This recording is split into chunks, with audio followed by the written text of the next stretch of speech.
എല്ലാവർക്കും സ്വാഗതം. മട്ടന്നൂർ നിയോജക മണ്ഡലത്തിലെ UDFിൻ്റെ സ്ഥാനാർത്ഥിയെ പ്രഖ്യാപിച്ചിരിക്കുകയാണ്. നമുക്കറിയുന്ന പോലെ ഇന്നാണ് യഥാർത്ഥത്തിൽ UDFൻ്റേത് BJP SDPI സ്ഥാനാർത്ഥികളെ ഇന്നാണ് ഔദ്യോഗികം പ്രഖ്യാപിച്ചത്. അപ്പോൾ ഏതാണ്ട് നമുക്ക് ഇതിൻ്റെ കളം മനസ്സിലായി. ഇനി കളം അറിഞ്ഞ് കളിക്കാനുള്ള ഒരു അവസരം കൂടിയാണ്. അപ്പോൾ യൂത്ത് കോൺഗ്രസിൻ്റെ ജില്ലാ ഉപാധ്യക്ഷനായിട്ടുള്ള ഫർസി മജീദാണ് നമ്മോടൊപ്പം ഉള്ളത്.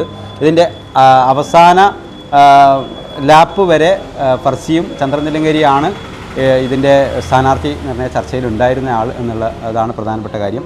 ഫർസി, എങ്ങനെയാണ് ആദ്യം തന്നെ ഞാൻ ചോദിക്കുന്നത്, സ്ഥാനാർത്ഥി ലിസ്റ്റിൽ ഉണ്ടായിരുന്ന ആളാണ്, പരിഗണിക്കപ്പെട്ട ആളാണ്. പക്ഷേ സ്വാഭാവികമായും പല ഘടകങ്ങൾ പരിശോധിച്ചാണ് ഒരു സ്ഥാനാർത്ഥിയെ നിർണ്ണയിക്കുക. എങ്ങനെയാണ് അതിനെ കാണുന്നത്?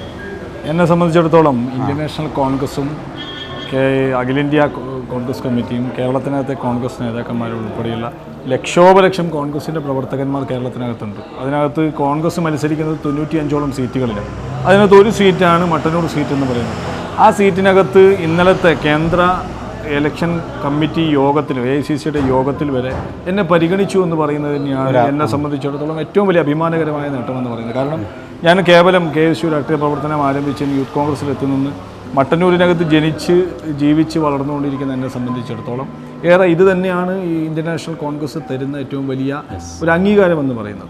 അത് തന്നെയാണ് അതിൻ്റെ പ്രധാന കാര്യം. ഇനിയിപ്പം രണ്ടാമത് ചോദിക്കാനുള്ളത്, 60,963 വോട്ടിൻ്റെ ഭൂരിപക്ഷത്തിൽ KK ശൈലജ ടീച്ചർ സംസ്ഥാനത്തെ ഏറ്റവും വലിയ ഭൂരിപക്ഷത്തിൽ വിജയിച്ച ഒരു സ്ഥലമാണിത്.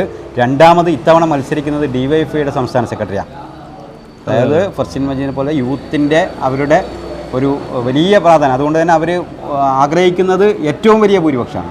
എങ്ങനെയാണ് അതിനെ UDF കാണുന്നത്? അല്ലേ, 60,000-ന് മുകളിൽ ഭൂരിപക്ഷം വന്നത് എങ്ങനെയാണെന്ന് നമുക്ക് എല്ലാവർക്കും അറിയാവുന്ന കാര്യം. കഴിഞ്ഞ വർഷങ്ങളിൽ നമുക്ക് മത്സരിച്ചത് ഘടകകക്ഷികളുടെ മത്സരിച്ചതുമായി ബന്ധപ്പെട്ടിട്ടുണ്ടായ ചെറിയ വിഷയങ്ങൾക്കകത്തു നിന്നും തുടർച്ചയായി ഘടകകക്ഷികൾ മത്സരിച്ച പ്രയാസം വന്നതിൻ്റെ നേതൃത്വത്തിൽ UDFിനകത്ത് ഒരു കെട്ടുറപ്പില്ലാത്ത പ്രവർത്തനങ്ങൾ നടന്നതിൻ്റെ ഭാഗമായിട്ടാണ് ആ വലിയ ഭൂരിപക്ഷത്തിലേക്ക് വന്നത്. ഇവിടെ DYFIയുടെ സംസ്ഥാന സെക്രട്ടറി മത്സരിക്കുക എന്നുള്ളതല്ല ഞങ്ങളുടെ വിഷയം. ഞങ്ങളൊരു വിഷയം 10 വർഷമായി കേരളത്തിനകത്തെ പിണറായി ഗവൺമെൻറ്റിനെതിരെയുള്ള ഒരു വികാരം ഈ നാടിനകത്തെ ജനതക്കകത്തുണ്ട്. അത് CPMൻ്റെ പ്രവർത്തകന്മാർ ഉൾപ്പെടെ കോൺഗ്രസിനും UDFിനും വോട്ട് ചെയ്യാൻ വേണ്ടി തയ്യാറായി നിൽക്കുമ്പോൾ ഞങ്ങളുടെ സ്ഥാനാർത്ഥി പ്രിയപ്പെട്ട ചന്ദ്രൻ നിലങ്കേരിയുടെ വിജയമെന്ന് പറയുന്നത് മട്ടന്നൂരിനകത്ത് സുനിശ്ചിതമാണ്. ഈ യുവാക്കളുടെ ഈ വോട്ട് പ്രചാരണ രംഗത്ത് യുവാക്കളുടെ സാന്നിധ്യവും സാമീപ്യവും വേറിട്ട രീതിയിൽ എന്തെങ്കിലും പ്ലാൻ ചെയ്തിട്ടുണ്ടോ? സ്വാഭാവികമായിട്ടും ഇതുവരെ നേരത്തെ നേതാക്കന്മാർ പറഞ്ഞത് ഇതിൻ്റെ തെരഞ്ഞെടുപ്പ് പ്രവർത്തനങ്ങൾ നടക്കുന്നുണ്ട്, സ്ഥാനാർത്ഥി ആരെന്നുള്ളത് വിഷയമല്ല എന്നാണ് പറഞ്ഞത്. ആ തരത്തിൽ യൂത്തിൻ്റെ നേതൃത്വത്തിൽ എന്തെങ്കിലും പ്രത്യേക? തീർച്ചയായിട്ടും മട്ടന്നൂർ നിയോജകമണ്ഡലത്തെ സംബന്ധിച്ചിടത്തോളം ഷുഹൈബിനെ പോലെയുള്ള രക്തസാക്ഷികളുടെ മണ്ണാണ്. ഞങ്ങൾ ഇവിടെ കോൺഗ്രസിൻ്റെ കൈപ്പത്തി ചിഹ്നത്തിൽ ഒരു സ്ഥാനാർത്ഥി വരണമെന്നാണ് ഞങ്ങൾ നിരന്തരമായി ആവശ്യപ്പെട്ടുകൊണ്ടിരിക്കുന്നത്. അതിനകത്ത് സ്ഥാനാർത്ഥി ആരെന്നുള്ളത് ഒരു വിഷയമല്ല.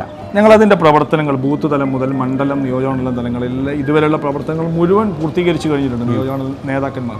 അതുകൊണ്ട് തന്നെ സ്ഥാനാർത്ഥി വന്നു കഴിഞ്ഞു. അതിൻ്റെ എണ്ണയിട്ട യന്ത്രം പോലെ യുവാക്കൾ, വനിതകൾ, ചെറുപ്പക്കാർ, വിദ്യാർത്ഥികൾ, മുഴുവൻ ആളുകളും ഈ സ്ഥാനാർത്ഥിത്വത്തിലേക്ക് ഇതിനു വേണ്ടി നാളെ മുതൽ, ഇന്ന് നിമിഷം മുതൽ ഇറങ്ങി തുടങ്ങി. അതാണ് ഈ ഫർസി മജീദിൻ്റെ തെരഞ്ഞെടുപ്പ് ചുമതല മട്ടന്നൂർ മണ്ഡലത്തിൽ ഒതുങ്ങുമോ അല്ല പുറത്തേക്ക്? അല്ല, പാർട്ടി അതിനെപ്പറ്റി തീരുമാനിച്ചിട്ടില്ല. തീരുമാനിച്ചിട്ട് പറയും. എങ്ങനെയായാലും പ്രശ്നമില്ല. കേരളത്തിനകത്ത് UDF തിരികെ വരിക. 100 സീറ്റുകൾക്ക് മുകളിലാണ് പ്രതിപക്ഷ നേതാവ് പറഞ്ഞിരിക്കുന്ന സീറ്റ്. ആ സീറ്റോട് കൂടി മുകളിൽ വരുന്ന സീറ്റ് മട്ടന്നൂർ ആയിരിക്കും. അതിലൊരു സീറ്റ് മട്ടന്നൂരായിരിക്കും. അതിനകത്തൊരു സംശയമില്ല. അതാണ് UDF ഭരണം പിടിക്കുന്ന ആ സീറ്റുകളിൽ ഒന്ന് മട്ടന്നൂരിൻ്റെതായിരിക്കും എന്നാണ് ഫർസി മജീദ് പറഞ്ഞു വെച്ചത്.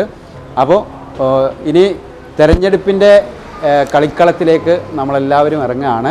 നമുക്ക് അവിടെ വെച്ച് വീണ്ടും ഇത്തരത്തിലുള്ള മനുഷ്യരെ, നേതാക്കന്മാരെ, അണികളെയൊക്കെ കണ്ടുമുട്ടാമെന്ന് ഓർമ്മിപ്പിക്കുകയാണ്. നമ്മുടെ ക്യാമറ ചെയ്യുന്നത് അനിൽ മട്ടന്നൂരാണ്. വീണ്ടും മറ്റൊരിടത്ത് കാണാം. എല്ലാവർക്കും സ്നേഹം, നന്ദി.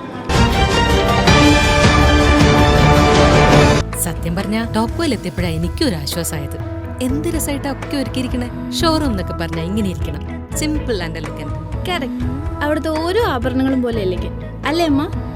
അപ്പോ മോൾക്ക് മൊത്തത്തിലെങ്കിൽ ഇഷ്ടമായിന്നാണ് അർത്ഥം അല്ലേ? എന്തോ ഒരു സംശയം. ടോപ്കോ എനിക്ക് ടോട്ടലി ഇഷ്ടമായി. മാത്രമല്ല അവരുടെ customer approach, it's really commendable. Topko jewellery, Thalassery road, Mattannur.